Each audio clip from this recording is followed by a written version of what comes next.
পদত্যাগ করে দেশ ছেড়ে পালানো সাবেক প্রধানমন্ত্রী শেখ হাসিনাকে গ্রেপ্তার করেছে ভারতের নয়াদিল্লি পুলিশ। তিনি অবৈধভাবে ভারতে অবস্থান করছিল।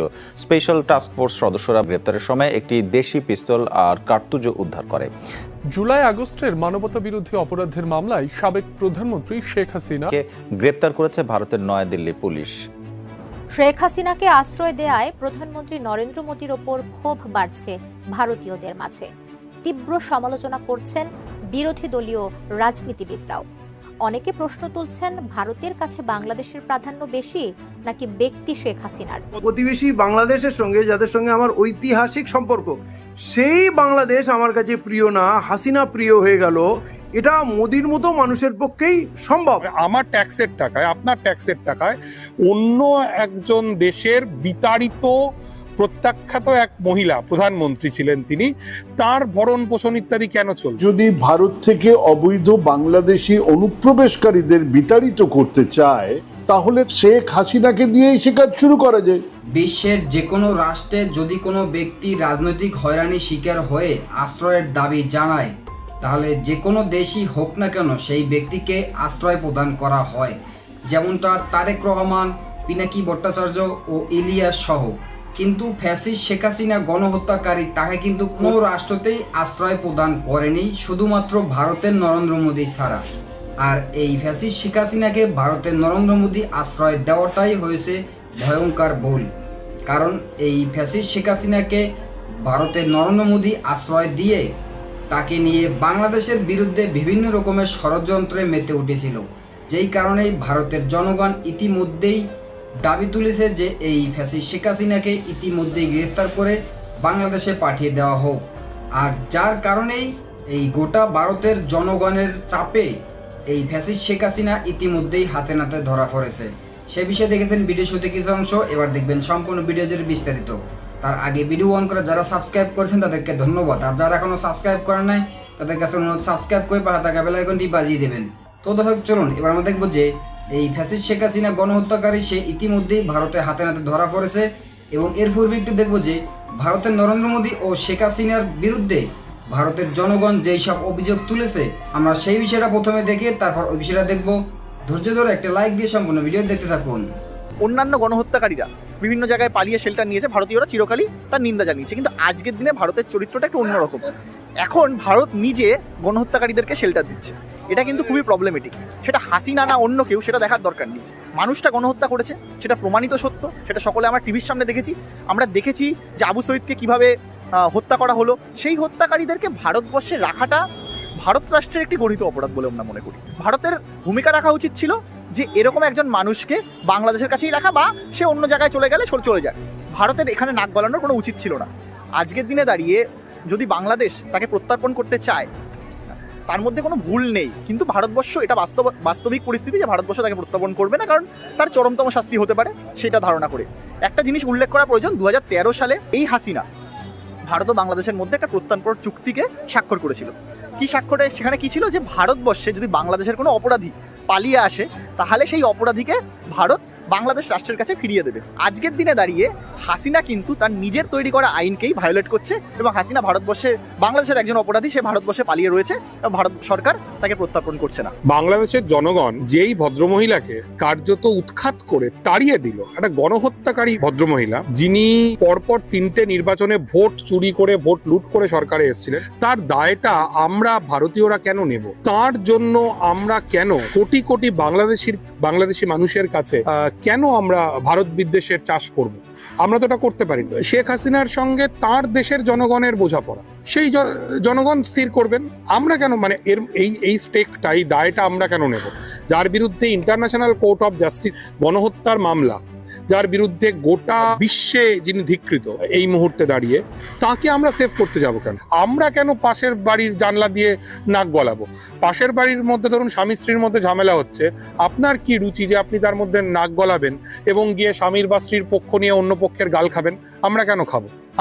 মানে আমি বুঝতে পারছি না। মানে আমার ট্যাক্সের টাকায়, আপনার ট্যাক্সের টাকায় অন্য একজন দেশের বিতাড়িত প্রত্যাখ্যাত এক মহিলা প্রধানমন্ত্রী ছিলেন, তিনি, তার ভরণ পোষণ ইত্যাদি কেন চলবে? এর কারণটা কি? তো যদি আমাদের দেশের সরকার বা আমাদের রাষ্ট্র মনে করে যে শেখ হাসিনা তার পুরাতন ভৃত্য, দীর্ঘদিনের বিশ্বস্ত কর্মচারী, এবং এখন মালিকের কর্তব্য যখন ভৃত্য বিপাকে পড়েছে তখন তাকে নিরাপত্তা দেওয়ার, আমি মনে করি সেইটা আমার দেশের জন্য এটা ভালো সিদ্ধান্ত নয়। শেখ হাসিনার যা হবে বা হবে না সেটা বাংলাদেশের জনগণ বুঝবেন। এই পৃথিবীর কোনো দেশ এই ভদ্রমহিলাকে কোনো ঠাঁই দিচ্ছেন না। ওর পরিবারের মানুষ তো লন্ডনের এমপি, লন্ডনের 4 জন বাঙালি এমপির মধ্যে একজন তো এই টিউলিপ সিদ্দিকী। সেই ইউকে সরকার সে পর্যন্ত এই ভদ্রমহিলাকে আশ্রয় দিচ্ছে না, তাহলে আমাদের কি দায় পড়েছে যে শেখ হাসিনাকে আমরা এখানে আশ্রয় দেব এবং মানুষের গালমন্দের শিকার হব?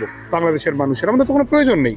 আমরা বাংলাদেশের মানুষের সঙ্গে তাদের যে সরকারই আসুক, ডান বাম মধ্যম যাই আসুক, আমরা তাদের সাথে একটা সুস্থ স্বাভাবিক সম্পর্ক নির্মাণ করব।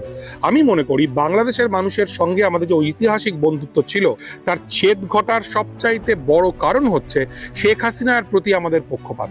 যদি আমরা এই পক্ষপাত না করি তাহলে বাংলাদেশ এবং ভারতের মানুষের সঙ্গে মানুষের, রাষ্ট্রের সঙ্গে রাষ্ট্রের সম্পর্ক অনেক স্মুথ। এবং প্রতিবেশী বাংলাদেশের সঙ্গে যাদের সঙ্গে আমার ঐতিহাসিক সম্পর্ক, সেই বাংলাদেশ আমার কাছে প্রিয় না, হাসিনা প্রিয় হয়ে গেল, এটা মোদির মতো মানুষের পক্ষেই সম্ভব। এটা যদি ভারত সরকারের ডিসিশন হতো, ভারতের স্বার্থ যদি নজরে রেখে করতো, তাহলে ওটা বাংলাদেশের আভ্যন্তরীণ ব্যাপার যে ওরা হাসিনাকে রাখবে না তাড়িয়ে দেবে।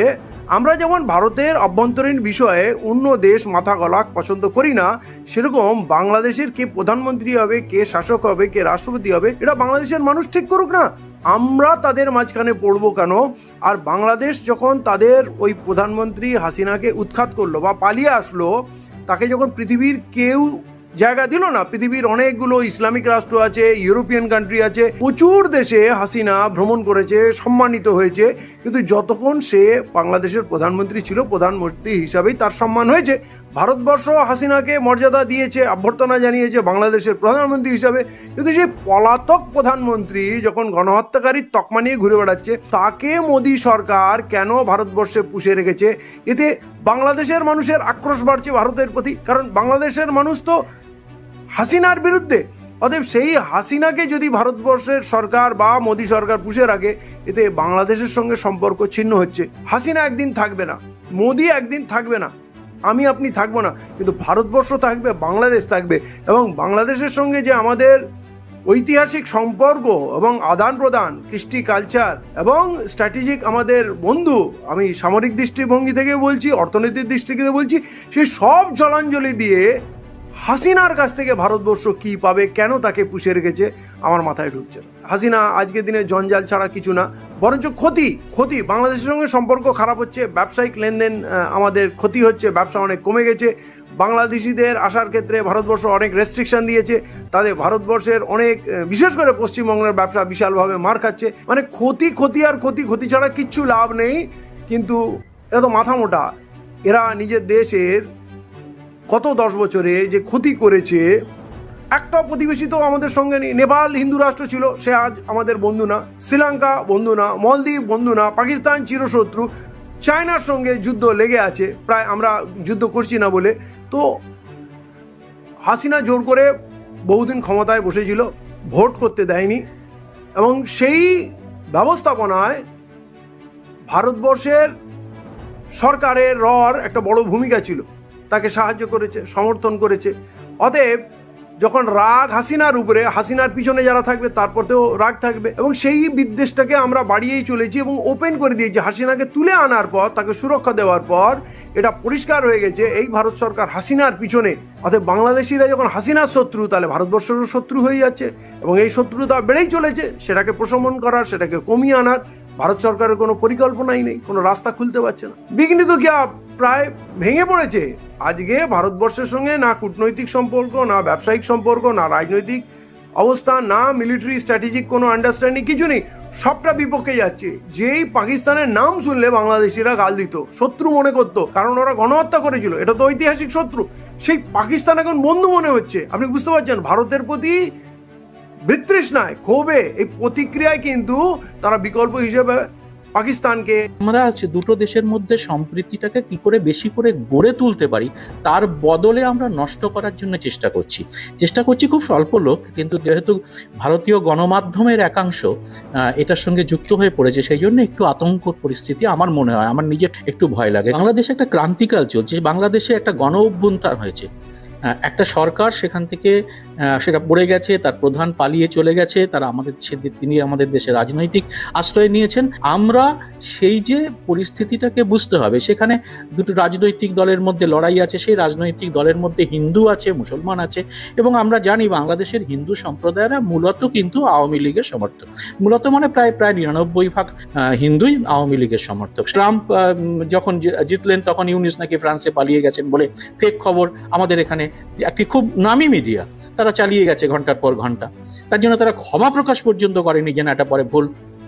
শেখ হাসিনাকে আশ্রয় দেয়ায় প্রধানমন্ত্রী নরেন্দ্র মোদীর ওপর ক্ষোভ বাড়ছে ভারতীয়দের মাঝে।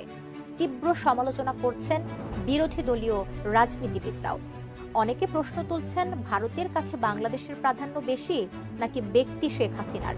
24-এর ছাত্র আন্দোলনে যখন আওয়ামী সরকার নৃশংস হত্যাযজ্ঞ চালায়, তখন বিশ্বের বিভিন্ন দেশের শিক্ষার্থীরা বাংলাদেশের ছাত্রদের পক্ষে আওয়াজ তোলে। তাদের মধ্যে ভারতও ছিল অন্যতম। বিশেষ করে পশ্চিমবঙ্গের শিক্ষার্থীরা শেখ হাসিনার পতনের তীব্র দাবি জানায় এবং সে সময় অনেককে গ্রেপ্তারও হতে হয়। ভারতীয় গণমাধ্যমের শীর্ষ খবরে জায়গা করে নেয় সেই আন্দোলন। তবে শেখ হাসিনার পতনের পর পাল্টে যায় সেই দৃশ্যপট। ভারতীয় ক্ষমতাসীন বিজেপির ঘনিষ্ঠ গণমাধ্যমগুলো বাংলাদেশের বিরুদ্ধে একের পর এক প্রোপাগান্ডা চালাতে থাকে। নানা মিথ্যা অভিযোগ তুলে তারা একটি রাজনৈতিক ট্রায়ালের পরিবেশ সৃষ্টি করে। মূলত হাসিনা ভারতে পলায়নের পরপরই দুই দেশের সম্পর্কে তীব্র টানাপোড়েন দেখা দেয়, যা স্মরণকালের মধ্যে সর্বোচ্চ পর্যায়ে পৌঁছেছে। এদিকে ধীরে ধীরে ভারতীয় রাজনীতিতেও হাসিনাকে ঘিরে উত্তেজনা বাড়ছে। সম্প্রতি ভারতীয় মুসলিম রাজনীতিবিদ আসাদুদ্দিন ওয়াইসি শেখ হাসিনাকে নরেন্দ্র মোদীর বোন বলে কটাক্ষ করে তাকে বাংলাদেশে ফেরত পাঠানোর দাবি জানিয়েছেন। এদিকে সাধারণ নাগরিকদের মাঝেও শেখ হাসিনা ও মোদীকে নিয়ে তীব্র ক্ষোভ দানা বেঁধেছে। অনেকের অভিযোগ, নরেন্দ্র মোদী বাংলাদেশের চেয়ে শেখ হাসিনাকে বেশি প্রাধান্য দিচ্ছেন, আর তার কারণে এই দুই দেশের সম্পর্ক ক্রমশ আরো তিক্ত হয়ে উঠছে। শেখ হাসিনা ভারতে পালানোর পর নোবেল বিজয়ী অর্থনীতিবিদ ডক্টর মোহাম্মদ ইউনুসকে প্রধান উপদেষ্টা করে গঠিত হয় বাংলাদেশের অন্তর্বর্তী সরকার। সারা বিশ্ব থেকে যখন ধন্যবাদ এতক্ষণ সাথে থাকার জন্য। প্রিয় দর্শক শ্রোতারা, এরকম নতুন আপডেট নিউজ পেতে আমাদের সাথে থাকবেন এবং আজকের ভিডিও এই পর্যন্ত। নতুন কোনো ভিডিও কথা বা নতুন কোনো বিষয় নিয়ে ততক্ষণ ভালো থাকবেন, সাথে থাকবেন। আসসালামু আলাইকুম, আল্লাহ হাফেজ।